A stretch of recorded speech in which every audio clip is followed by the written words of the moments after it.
So we watched the Fat Electrician talking about IMO Koinova.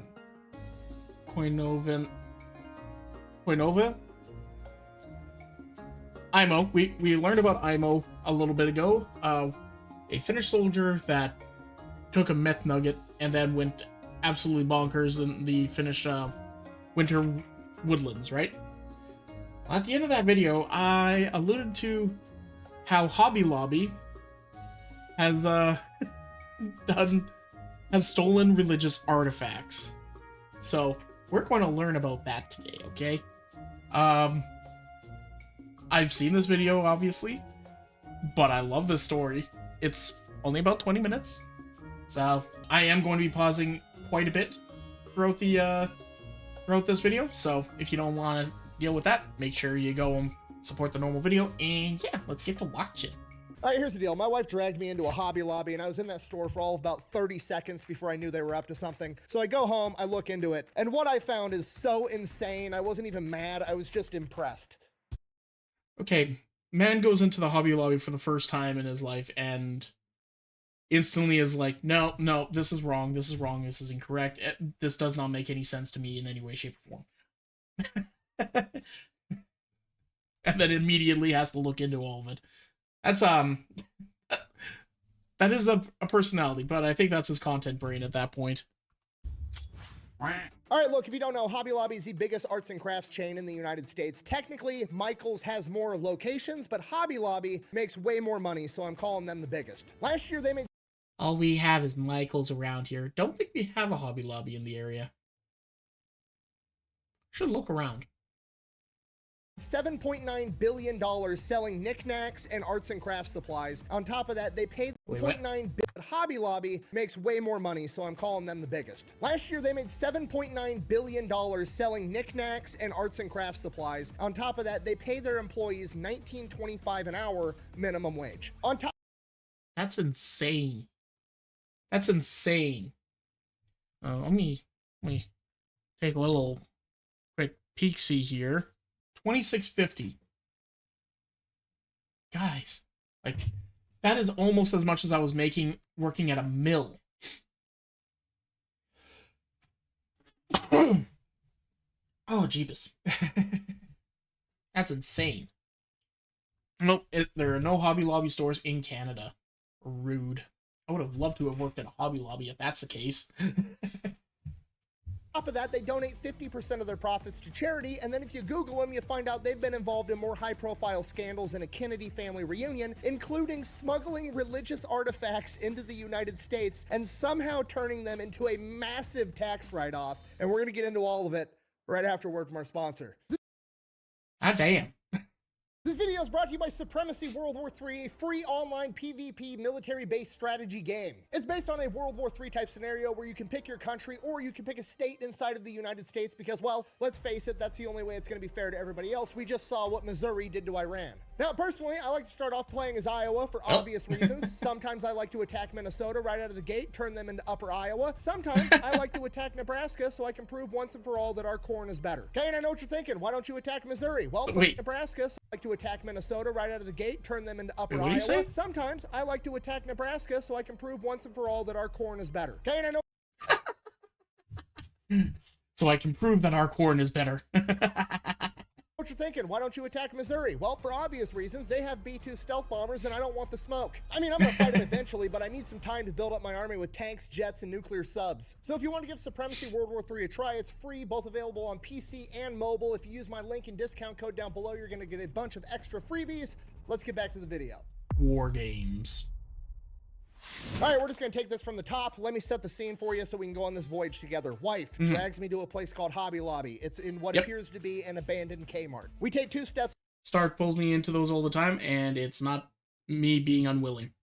I like going to hobby stores. Lots of fun little arts and craft things, lots of little toys, gadgets, knickknacks, and all that fun stuff. And also, I do like myself some hands-on arts and crafts. They're fun.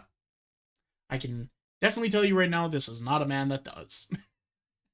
Inside the door, and in my head, I'm thinking, okay, this is clearly the knick-knack / gift shop area of the store. They've done what a lot of other area. Yes. This is the area of the store, yes. That sells knickknacks and gift supplies, yes. Just the one little area. Other places do, like Cracker Barrel, museums, tourist attractions. They have the little gift shop knick-knack area right by the doors, so they can upsell you on the way in and the way out. That makes sense to me. Never really seen it in a department store, so that's kind of unique, but whatever. So we continue walking through the store, and I'm thinking to myself, holy shit, this knick-knack gift shop area is enormous. And then we keep walking. And we keep walking, and the knickknacks just never fucking end. They're everywhere. And then it dawns on me, the entire abandoned Kmart I'm inside of is one giant gift shop. At this point, the logical side of my brain is like, there's absolutely no way. So I start picking up the pace. I walk every aisle. I walk the entire store, progressively going into more and more of an existential crisis, because there's absolutely no way that an abandoned Kmart full of knickknacks is a profitable business. But that's it. It's the whole thing. It's nothing but knickknacks. So I just stop in the middle of an... And craft supplies. And you can get canvases and art supplies. And model kits. A lot of stuff. I pull out my phone, I Google how much money does Hobby Lobby make annually. $7.9 billion last year. There's that's a lot of money. no fucking way. I don't believe you. I've walked the entire store at this point. It's just knickknacks and arts and craft supplies. That's... How much did Michaels make? Holy crap. That is a difference. Oh my god, that is a difference there. That is like night and day. Okay. Never mind. I finished reading. Annual revenue was 5.27 billion at Michaels. How much did you say that Hobby Lobby did? Speaking of which, this was only 5 months ago, so this was like last year's. I don't believe you. I've walked the entire store at this point. It's just knickknacks and 5.25 arts and craft supplies. 25 bill the entire versus... store is literally an elderly woman throwing the world's biggest garage sale inside of an abandoned Kmart, and somehow they're making a shit ton of money. At this point, I'm thinking like, okay, they're selling drugs out the back door or something. I Google how. There's 7.9. No fucking way. Yeah, that's. I've walked the entire store. 2.5 billion more. It's just knickknacks and arts and craft supplies. That's it. The entire store is literally an elderly woman throwing the world's biggest garage sale inside of an abandoned Kmart, and somehow they're making a shit ton of money. At this point, I'm thinking like, okay, they're selling drugs out the back door or something. There's no way to logically explain this. So I get back together with my wife. She's got all the knickknacks and shit that she's buying. We go into checkout, and I'm standing in this checkout longer than I'm standing at the DMV. There's like 3 people in front of me. It takes fucking forever to get through this checkout line. So I asked my wife, I'm like, what is taking so long? I don't understand. And she's like, oh, Hobby Lobby always takes forever to check out at because they don't use barcodes. They have to type everything in by hand. Which that is archaic, and that'd be awful. Why would they not upgrade that system? That is a system that should be upgraded. 9 THD03 T. Okay, now at this point, I'm having a full-blown panic attack because I know that barcodes came out in the late 1940s because they were inspired by Morse code, and some dude that worked on the Manhattan Project invented them right after World War II. And now it's 2025 and we're not using them inside of this store. There's no fucking way. I am 99% sure I died in a car wreck on the way to Hobby Lobby, and now I'm stuck in knick-knack purgatory. Okay, then I take a deep breath. And I'm like, okay, I think I'm alive. Okay, there's got to be an explanation for this. And I'm like, oh, obviously they're selling drugs out of the back. So it makes sense that they want to make checking out at this store as difficult as possible because they don't actually want to sell any of the fucking knickknacks because that's not how they make money. They make money off selling all the nose torque out of the back, right? So they're not going to want to sell the knickknacks. So that's why they make it as difficult as possible. Okay, it's got to be what's going on. So I finally get to check out. Very nice elderly woman there being my cashier. She's very polite. She's very friendly. I start full on interrogating this woman. I'm polite about it, but I'm like, do you like working here? And she's like, actually, I love working here. I've been here for fucking like 20 years. Christians? No. Well, technically? No, this is Hobby Lobby. I'm like, okay, all right. I'm like, well, what do you like about it? And she's like, well, they pay us a lot of money for how hard the job is. So I like it. We get good benefits. The company donates 50% of its profit to charity. And I'm like, okay, well, they're not selling drugs here. That's weird. And I'm like, do you mind me asking, like, how much do they pay you guys? And she's like, well, I've been here for 20 years. I make more than a lot of people here, but our starting salary is $19.25 an hour. Once again, I would take that. I would jump at that job. Hells yes. Is our minimum wage here. The fuck out of here. I'm serious. Yeah, no, I'm serious too. Okay, now I'm completely flabbergasted. I'm now absolutely positive that I did die in a car wreck on the way. So Hobby Lobby pays a living wage, benefits, they donate half their proceeds to charity, and they still make way more money than than Michaels does. That's crazy. Here, and I am in fact stuck in purgatory. And she finishes checking out. I pay for my stuff, and I was like, "Am I allowed to leave?" And she's like, "Yeah." And I was like, "If I walk out that door right now, it's not just going to turn into me walking back in, is it?" And she just looks at me like I'm crazy because I fucking am at this point. And she's like, It's supposedly Christian owned, I think. They close on Sundays anyway. Yes, it is very much Christian owned. We are about to learn all the ins and outs of what's going on with this place. "No." And then I walk out, I get in my car, and I fucking go home.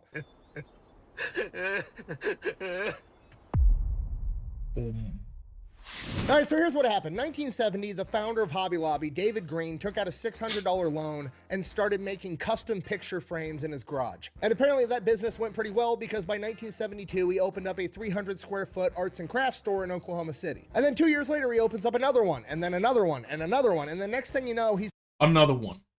Another one. Another one. Give me another one. got 1,000 arts and crafts stores all over the United States of America. How is that even possible? Well, in Oklahoma in the 1970s, when he was getting started, there was a humongous oil boom, and that's where like the oil industry is primarily located, is Oklahoma and Texas. So everybody that was living in that area had a bunch of excess money. So all the housewives and stuff were going and buying a bunch of arts and crafts and a bunch of fucking knickknacks, and it just made his business explode with the oil boom. And now, hindsight being 2020, when I'm not actively surrounded. So that's a lot like the streamer life, right? Being in the right place at the right time, doing the right thing at the right location, and all that fun stuff. Just everything needs to line up, and then everything just everything's all downhill from there. By all the knickknacks and arts and crafts, you're able to step back and actually analyze it. And the business model does really work because they're knickknacks, they're arts and crafts. They never go bad, Nope. right? Like, it's not like a perishable item at a grocery store that, like, I need to sell this by this time frame. Like, no, if I don't sell all the Christmas stuff this year, I'm just going to throw it in a box in the back, and I'll pull it back out next Christmas season. We'll sell it then. So, Yeah, working in department stores and all that, like, all my bosses have always been like, oh, we've got to make sure all this stuff is moving as fast as we can. Make sure you're selling this and selling that. The longer it's sitting on the floor, the worse it's getting, and blah, blah, blah. I'm like, I can only do what people want to do, but it's like, oh, blah, blah, blah, blah, blah. But yeah, in Hobby Lobby, it's just like, yeah, we buy, yeah, the paints might go bad after a while, but those go pretty quick. And like all these little like toys and knickknacks and shit like that, that stuff just sits on the shelf. We'll pull them back out in circulation at a later date if need be. Not a big deal. he really doesn't have anything going bad. He has no overhead as far as I'm going to lose this if I can't sell it right away. On top of that, I was correct. It was an abandoned Kmart. They literally go and seek out abandoned department stores to put Hobby Lobbies inside of to cut costs and overhead. And Spirit Halloween. Okay, if you're not picking up what I'm putting down, it's actually the simplest business model on the planet. They just import a bunch of cheap shit from China, mark it up 10x, throw it on the shelf for a month. If it doesn't sell, they slap a 40% off post. That would only apply to produce. Yes and no. Technically speaking, it applies to a bunch of different things. Electronics, especially if they're like being, if they're sitting on the floor, then they do have a bit of an expiration date. Nowhere near as much. It's mostly for like showroom products. And also like the new hotness sort of thing. Like if you have a new TV come out, you want to sell that quickly because within about a month or two, a new, bigger, better, and crazier TV is going to come out, and people will want that one over the old one you brought in like 2 months ago. So it's one of those things where it's because of progress, we're having a harder time keeping things that are older in stores. Hobby Lobby does not have that issue whatsoever. 10 years ago, they had the exact same type of stock as they do today. Maybe a few extra things are here today, but that doesn't invalidate the things that were in there before. on that entire shelf. Then people think they're saving money. They swoop in, they buy it all up, they assemble the arts and crafts themselves, and they sell it on Etsy. It's basically the spawn point for Etsy, essentially. It's just the chicken And now it's AI. sandwich from Chick-fil-A concept. They picked one thing they want to be good at, they became the best in the world at it. Okay, David Green is the Michael Jordan of selling arts and crafts and knickknacks. That's all there is to it. So how on earth did he do it? This is the crazy part. Nobody knows, including him.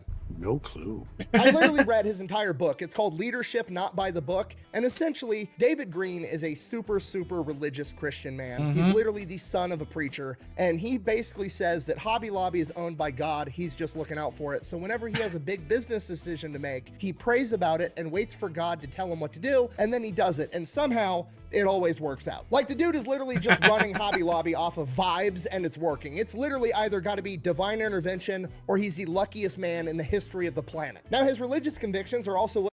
Well, hey, sometimes your luck and faith are enough to pull you in any direction you need. You just have to make the right choices with the right thoughts in mind, I guess. Drove him to do what I would deem as a lot of pretty good stuff, like giving all of his employees a $19.25 an hour minimum wage and benefits. They also donate 50% of their annual profits to charity, which at face value is just good in general, but also if you're working at that company making well above industry standard for being a cashier or a retail worker, and then you also Hello back, I'm free. get the added benefit of knowing that, like, hey, my company's making a bunch of money off my back, but a lot of that money is going back into charity. I'm doing some good in the world. So it's just good for the overall culture of the company. And then, of course, they're closed on Sunday, which regardless of whether you're religious or not, if you work in retail, you know you're always working weekends. So it's nice for the retail workers to get a 100%. Please give us more, like, weekends off. I would love that. More jobs that actually are just like, oh yeah, it's Sunday. We're just going to take Sunday off, okay? Good. We're good to go. Oh, hi, Elf. How you doing? weekend day off to get the same day off as the rest of society. Now, those same religious convictions also get him in a bunch of trouble because they've had a ton of controversies. And I'm gonna be honest with you, the vast majority of them, in my opinion, are a gigantic nothing burger. They're basically people looking for reasons to get upset. You took everything from me. I don't even know who you are. Except for that time they got busted for smuggling artifacts. That one was legit, but we'll get there. We'll just gloss over the other ones real quick. They got busted because they weren't selling enough Hanukkah stuff at their Christian arts and crafts store, which... okay, like I'm willing to bet they weren't selling a lot of Muslim holiday stuff at the Christian arts and crafts store either. I don't go to Burger King and get mad. The amount of time I take up extra weekend day, yeah. It'd be nice to just have a job that would be like, yeah, no, we're just going to be closed on Sunday. We're just closed Sunday. You can always be like, thank you. I can actually make plans. I can actually know when I can do things. I have a day. I always have this day. Always. No questions. It's always free. Always free. Yay. Stop that bubble. Oh, haha. We got two of you guys frozen. How the hell? They don't have fucking pizza. Like, you're looking for reasons to get upset. Okay, it's 2025. If a store doesn't have what you want, get on Amazon and order it. It'll be there tomorrow. Why are you picking fights for no reason? Next thing, they got in trouble over women's contraceptive with their insurance, and they actually took this case all the way to the Supreme Court. Like, David Green was willing to let Hobby Lobby go bankrupt and close all of them over this fight. Now, I'm not saying that's necessarily a good thing, but part of me is always going to respect a man that's willing to put his balls on the line for what he believes in. So here's what happened. The birth control Controversial take, I kind of agree, because it's like the guy has his morals, he has his values, he's stuck to it. Is this a fight he should have taken? No, I don't agree whatsoever. But I mean, gotta respect a guy that actually, sticks to his guts. However, it does go longer. Counterpoint to his point. So I have PCOS in order for me to have periods in the rate of 4 times a year, so I'm less likely to develop ovarian cancer. I need to take that same pill. I think that falls into a different category, because that falls into a different category than what he was worrying about, or what he was talking about. But here, we'll play the video and he'll explain a little bit more. controversy gets played off like Hobby Lobby wasn't willing to pay for birth control with their insurance for any of its female employees. That's a partial truth. The actual truth is they weren't willing to pay for the morning after pill or the week after pill. All the other birth control was fine. There. Which, those are, even in Canada, those pills aren't covered by anyone. And we're a very, like, liberal-centric country. So, they basically are just against the pills that, you know, can be viewed as a form of abortion, which, once again, I don't agree with. But the fact that they're even willing to pay for any of that shit is kind of amazing to me. Regardless of how you feel about it, that's on brand for an evangelical Christian. And Yeah. whether that's right or not, I don't really have any strong convictions on, but I will say this, it seems very silly to take that court case all the way to the Supreme Court, spending millions and millions of dollars fighting for the right to force him to buy the morning after pill, when the morning after pill is $10 fucking. You could have taken all the millions you spent In Canada, it's a little bit more than that, but yeah. trying to sue him into submission and bought every employee at Hobby Lobby 50 fucking morning after pills and gave it to him for free and just solved the fucking problem. No, it was not just that pill. And once again, that's one of those situations where they probably, when they brought the court case up, they were probably getting a lot of support because people were not hearing the entire truth or not looking into the entire truth. This is why I do like to look into like a lot of different sides of arguments and all that, because there are multiple sides to a lot of things. And once again, this guy was just kind of like, man, I don't like giving a way out when you messed up, and it's only $10. I'm paying you $19.25 an hour. Come on, you can handle that. And that's the majority of their controversies. They're all just culture war nonsense issues. But then we get to the religious artifact smuggling. This is where the good part is. This is the fun part. All right, so before we get into this, I got to give you guys some background on like tax law and tax code, just so we're all on the same page. Extremely valuable information. Take notes.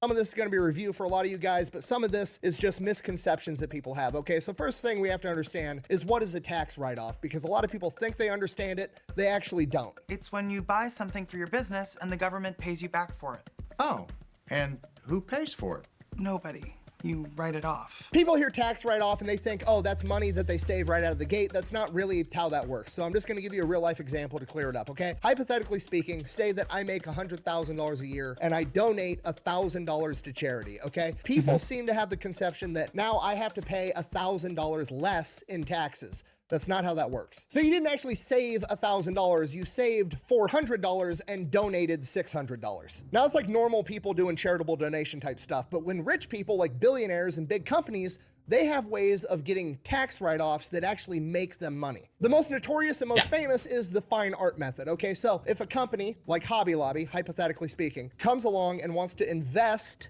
in some fine art. Say they go to a fancy New York art gallery and they buy a painting for $100,000 and they sit on it for 5 years. And then 5 years later, they hire some fancy art appraiser to come in and appraise this piece of art. And the art appraiser comes in and says, oh my God, this thing's absolutely brilliant. I think it's worth $20 million.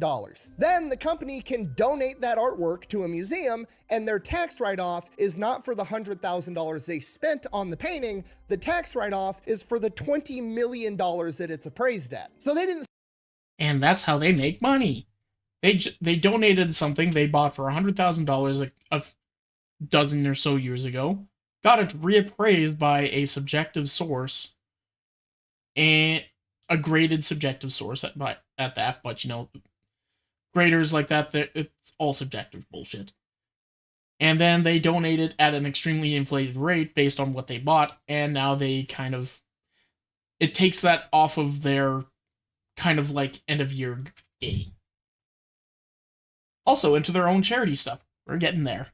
Save 40% of 100,000, they didn't save that $40,000 in tax write-offs. They saved 40% of $20 million in tax write-offs. So effectively, they paid $100,000 to get out of paying millions of dollars in taxes. Is that right? I have no idea, but it's absolutely 100% legal. Hobby Lobby decided they were going to do the same thing, but instead of buying fine art, they decided that they were going to buy ancient religious artifacts because, well, that's what they're into. They're evangelical Christians. They want to be able to buy all these Christian artifacts as an investment, and then they could donate them to a museum, make sure that those things are then preserved for history, and they get to save millions of dollars in taxes while doing it. It's a win-win as far as they're concerned. So in like 2010, they just start buying up all the biblical artifacts that they can find. They have no experience in buying this stuff. And when you buy something like this, there's like channels and ways that you're supposed to do this. You're supposed to, I don't know, make sure it wasn't fucking stolen from another museum.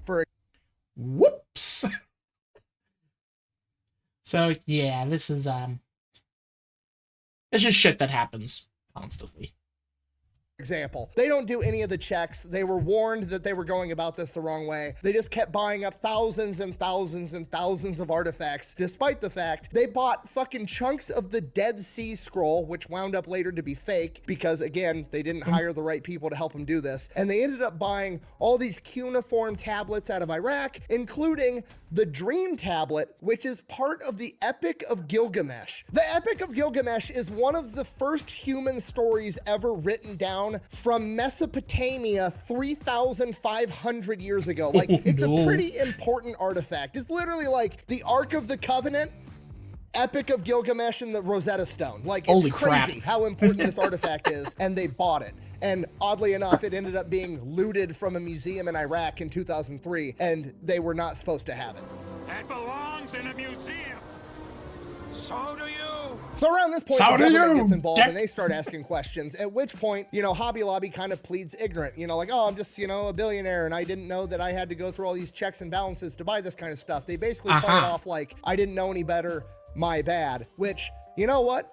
Maybe, but they shot themselves in the foot because when they imported them into the US, they had them labeled in US Customs as ceramic tile samples, which not true. So they ended up getting in a shit ton of trouble. They had to return the Epic of Gilgamesh and like 3,000 other artifacts over. They got returned to Iraq and Egypt, and they had to pay a $3 million fine. But there was a bunch of other artifacts that they did get to keep. And then with those artifacts, they had them appraised, and I was able to find that the average appraisal that they got was approximately 3 times what they actually paid for them. And then they donated them to a museum and got a huge tax write-off. And that is where most people quit digging because that was enough damning evidence, and most people just care about making Hobby Lobby look bad. I don't care about making Hobby Lobby look bad. I just want to know what the fuck happened. I like facts. I like the truth. So I asked one simple question. What museum did they donate them to? They donated them to the Bible Museum in Washington, D.C., to which I had one more question. Who owns the Bible Museum? Motherfucking David Green, the same one that owns Hobby Lobby. Do you understand what I've just told you? Okay, dude literally became a billionaire by selling knick-knacks and is like, you know what? I'm into religious artifacts. I'm going to start a collection. So Selma, normally, it'd be like saying, oh, well, McDonald's is donating a whole bunch of money to charity. Yeah, they're donating to their own charity. It's fine. No, guy literally started his own museum dedicated to Christianity and was donating stuff from Hobby Lobby to his museum for a tax write-off.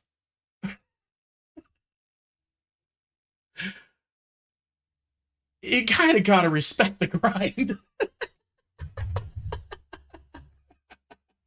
And no one fact-checked this. He did. Because I'm a billionaire and I can do whatever the fuck I want, which, you know what? Good for you. That's great. He starts his little collection and then he's like, you know what would be cool if I donated these to a museum, but also I'm a collector. Collectors like having their own shit. That's the whole point of collecting something. How can I possibly get a humongous tax write-off and also get to keep all my cool shit? Oh, I know. I'll just own the museum that I'm donating stuff to so I still get to control everything. I'm not even mad. I'm impressed. Whether it's right or wrong, I don't know, but it's absolutely brilliant. Boss! It's fucked up. But can't fault the guy. Can't fault the guy for trying to win. So him being super religious is all just an act so he can look like a good guy, but he's actually not. Buh. No, that's not what that means at all. It is not hypocritical for a Christian to avoid taxes, okay? At no point in the Bible was Jesus ever like, hey guys, what if we gave the Romans more money? Now, don't get me. And let's be perfectly honest, nobody likes taxes. Everybody wants to avoid those pieces of shit like the plague. Hate it. Hate taxes. Taxes suck. So, yeah, I can't fault the guy, especially when he'd be paying, like, millions of dollars in taxes every year. Wrong, I'm not co-signing everything this guy does. I'm just And he probably makes money from the museum. Probably. I mean, entry fees, right? saying I'm good at putting myself in other people's shoes to understand their perspective, and from a very, very Christian man's perspective, being able to give less money to the government so they can, I don't know, buy $60,000 missiles to shoot at people that live in mud huts, so he can collect biblical artifacts, put them in a museum, preserve them for everybody else, and share them with the world, hopefully convincing more people to become Christian to save them, is probably a net positive from his point of view. I'm just saying. A good way to kind of like look at it. Remember when YouTube, I'm not sure how many of you would actually remember this, but remember when YouTube was really starting to boom and all that, and all the big content creators were actually starting to get their first sponsors and all that, and people were getting mad because those streamers, those creators and all that were putting ads into their videos. Everyone was getting all annoyed. People were calling every single one of them like sellouts, corporate shills, and all that. At the end of the day, man, you gotta eat. Yeah, sellouts, that's the word. At the end of the day, you gotta eat. you gotta do what's good for you and you and yours. So like, and once you get to a certain point of money, like, you're just trying to figure out, okay, how am I going to figure out how to not give more money to these people that I don't want to give money to, and give more money to myself and, you know, the businesses that I'm trying to cultivate. Once again, I don't like it, but I also don't like how much money government wants to take away from us. And hell, I'd do shit like this if I had the resources, the money, and the understanding of how to do it. I'd do something like this. For sure. Not that I would. Because I don't have those resources.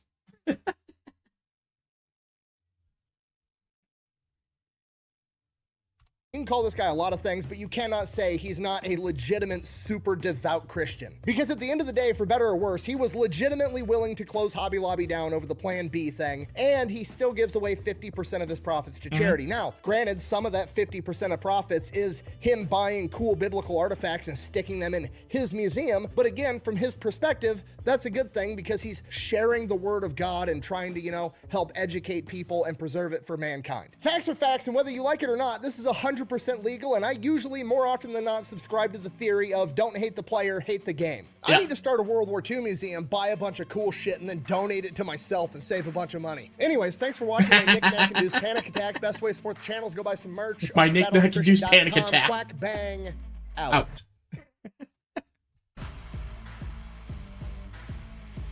All right, I gotta go call Brandon Herrera. Definitely not to pitch him a war hero and gun history museum.